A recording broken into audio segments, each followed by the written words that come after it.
Bismillahirrahmanirrahim. Assalamualaikum warahmatullahi wabarakatuh. Assalamualaikum warahmatullahi wabarakatuh. Alhamdulillahilladzi qasal ulama'i bil bayan. Wassalatu wassalamu ala sayyidi walidi adnan wa ala alihi wa ashabihi zawil ilmi wal irfan. Amma ba'd.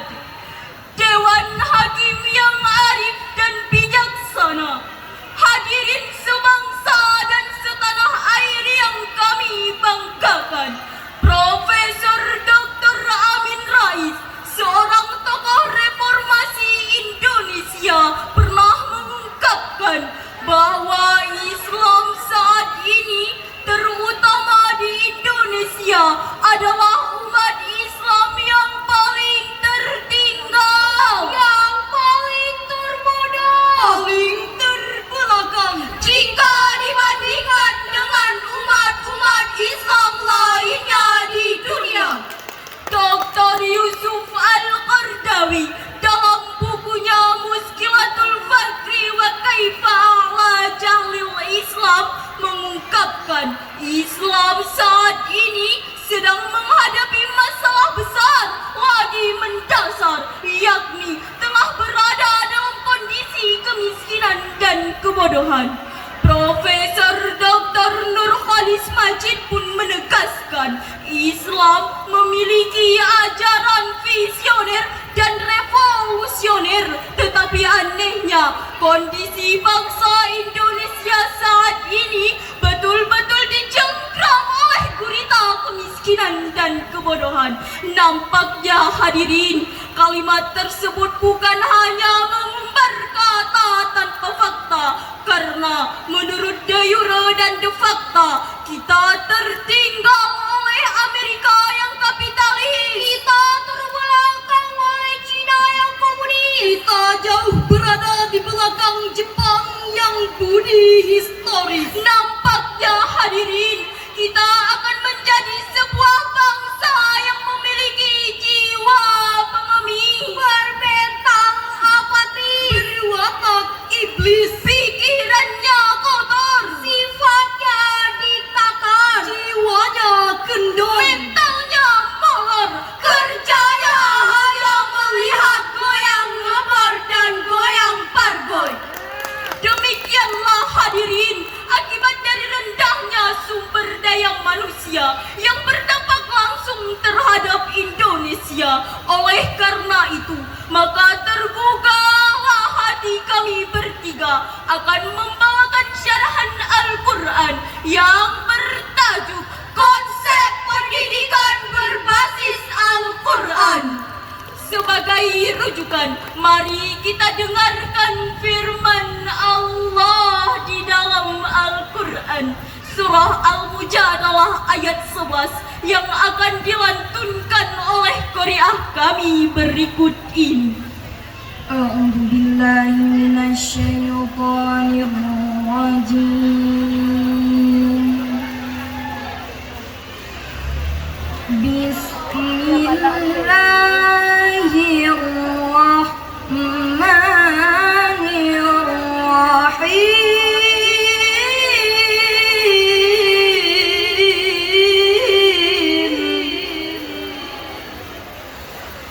Ya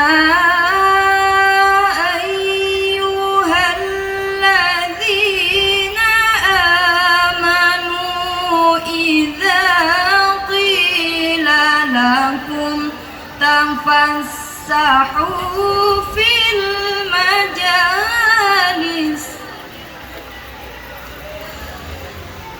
idza qila lakum tafassahu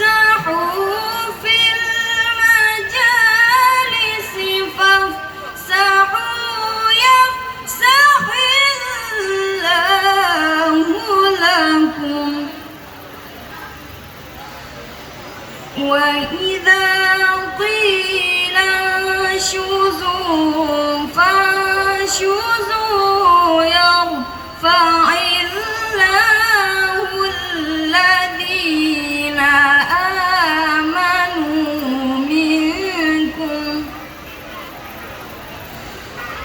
والذين أوتوا العلم درجات والله بما تعملون خبير.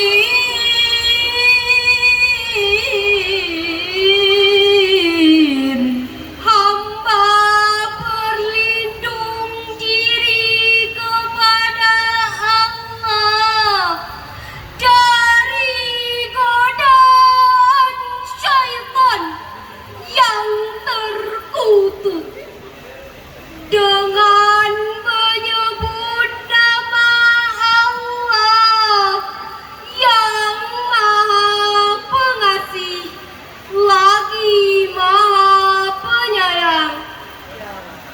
Wahai orang-orang yang beriman, apabila dikatakan kepadamu, berilah kelapangan di dalam majelis-majelis, maka lapangkanlah, niscaya Allah akan memberi kelapangan untukmu. Dan apabila dikatakan berdirilah, maka berdirilah kamu, niscaya Allah akan mengangkat derajat orang-orang yang beriman di antaramu, dan orang-orang yang diberi ilmu beberapa derajat. Dan Allah Maha teliti terhadap apa yang kamu kerjakan. Dewan Hakim yang arif dan bijaksana, hadirin sebangsa dan setanah air yang kami banggakan. Ayat tadi merupakan landasan teologis dalam mewujudkan sumber daya manusia yang berkualitas untuk membangun bangsa, yakni melalui peningkatan yang penuh dengan pendidikan yang berbasis dengan keimanan. Menurut Dr. Muhammad Sulaiman Al-Aqsari, dalam Subhat At-Tafsir Al-Karim, beliau menjelaskan, barang siapa yang berkumpul dalam diri seseorang iman dan ilmu, maka Allah akan mengangkat derajat keimanannya dan kemudian kadar ilmu pengetahuannya beberapa derajat. Dengan demikian hadirin, dalam mewujudkan sumber daya manusia yang berkualitas, maka kita harus menciptakan pendidikan yang mampu memperkayakan iman dan ilmu, sehingga nantinya akan lahirlah sumber daya manusia yang handal dan profesional. Tapi sebaliknya, jikalau ilmu tidak didasari dengan iman, maka akan lahirlah model manusia yang jahiliyah, yang akidah dan imannya sangat lemah, sehingga nantinya akan membuat hancurnya bangsa dan negara. Bukankah akhir-akhir ini tingkat kejahatan banyak dilakukan oleh orang-orang yang berpendidikan, berilmu dan berwawasan? Bisa kita lihat hadirin, contoh kecilnya orang miskin, kalaupun ia mencuri hanya untuk mencari makan sehari-hari. Orang bodoh, kalaupun ia ingin mencuri hanya untuk mencari sesuap nasi. Namun hadirin, jikalau maling-maling berpendidikan mulai bereaksi, bersenjatakan pena, memanipulasi data, dengan sekejap mata mereka mampu merogoh uang negara dengan jumlah miliaran rupiah.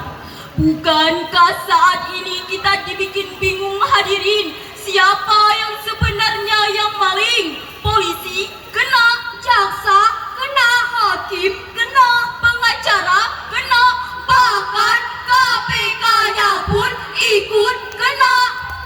Demikianlah hadirin, akibat ilmu tidak diimbangi dengan iman, lalu apa yang harus kita lakukan?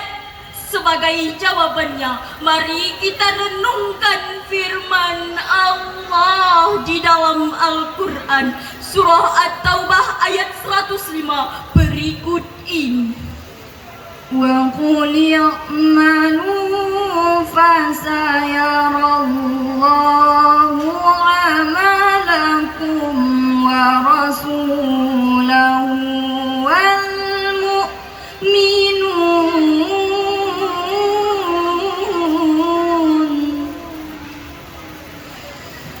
وَسَتُرَدُّونَ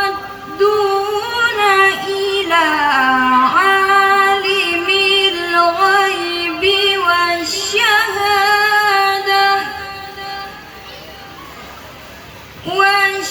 والشهادة فينبئكم بما كنتم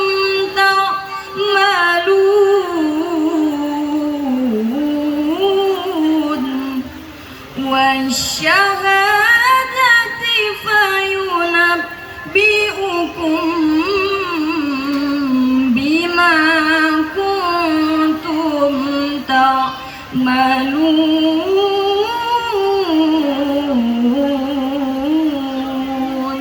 صدق الله العظيم.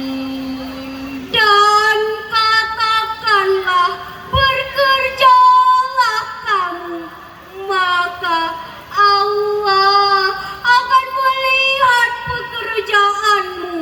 Begitu juga Rasulnya dan orang-orang mukmin, dan kamu akan dikembalikan kepada Allah yang mengetahui yang gaib dan yang nyata. Lalu diberitakannya kepadamu apa yang telah kamu kerjakan. Maha benar Allah atas segala firman-Nya. Dewan Hakim yang arif dan bijaksana, hadirin sebangsa dan setanah air yang kami banggakan, ayat tadi diawali dengan kalimat i'malu, bekerjalah kamu sesuai dengan skill, profesi, dan kemampuan masing-masing. Sejalan dengan ayat tadi, Profesor Dr. Muhammad Quraisy dalam tafsirnya Al-Misbah, beliau mengucapkan ada 3 perintah Allah kepada kita.